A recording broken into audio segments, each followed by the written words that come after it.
You ask Tiger to solve. This deals with linear equations with one unknown. The final result is g equals 204. Let's solve it step by step. Simplify the expression. Group like terms. Group the coefficients. Find the lowest common denominator. Multiply the denominators. Multiply the numerators. Combine the fractions. Combine the numerators.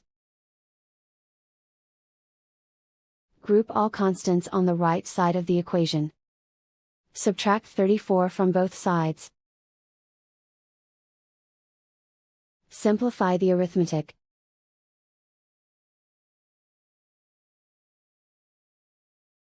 Isolate the g. Multiply both sides by inverse fraction 6/(-1).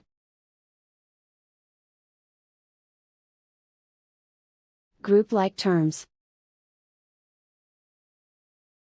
Multiply the coefficients.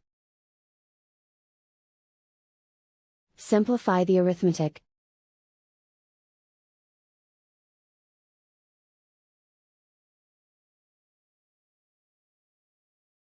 And so the final result is g equals 204.